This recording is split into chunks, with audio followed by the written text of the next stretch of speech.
23 2023 21 වෙනි ප්‍රශ්නේ සුනාමි තරංග පිළිබඳ ප්‍රශ්නයක්. ඒකේ ප්‍රකාශ තුනක් තියෙනවා. පළවෙනි ප්‍රකාශය සුනාමි තරංගයක තරංග ආයාමය නොගැඹුරු ජලයේදීට වඩා ගැඹුරු ජලයේදී කුඩා වේ වැරදි.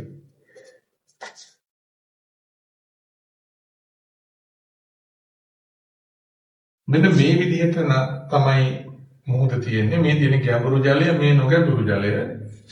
සුනාමි තරංගයක් ගැඹුරු ජලයේදී ඊටාම දිග තරංග ආයාමයේ සහිතව සකස් වෙලා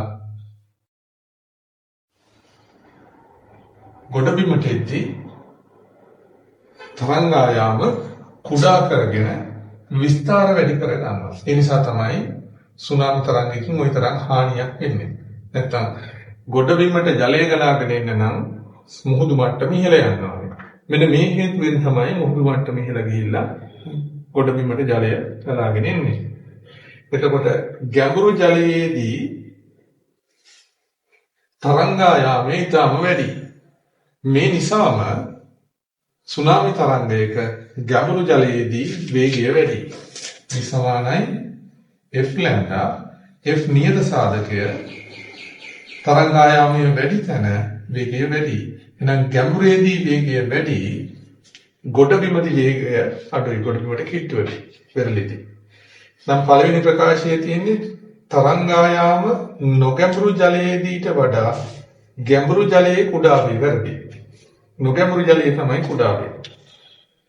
B ප්‍රකාශය වේග නොගැඹුරු ජලයේදීට වඩා ගැඹුරු ජලයේදී විශාල වේ. ඔව්. වේගය නොගැඹුරු ජලයට වඩා ගැඹුරු ජලයේදී වැඩි. මේක වැඩි. මොකද තරංග ආයාමය වැඩි හින්දා. B හරි. C විස්තර නොගැඹුරු ජලයේදීට වඩා ගැඹුරු ජලයේදී විශාල වේ වැරදි. තරංගයේ තරංග ආයාමය වැඩි වෙද්දී විස්තරය අඩු වෙනවා. තරංග ආයාමය වැඩි ගැඹුරු ජලයේදී නම් ගැඹුරු ජලයේදී විස්තරය අඩුයි. මේ නිසා තමයි ගැඹුරු ජලයේ තියෙන නැවකට සුනාමි තරංගයක් දැනෙන්නේ නැත්තේ. ජල කඳේ ඝනකම වැඩි, ඒ නිසා ශක්තියට බෑ ජල කඳ මේ විදිහට ඉහළට ඔසව ගන්න. ඒ නිසා වේගින් තරංගය ගැඹුරු ජලයේදී ගමන් කරනවා. උත්තරේ D පමණක් නිවැරදියි.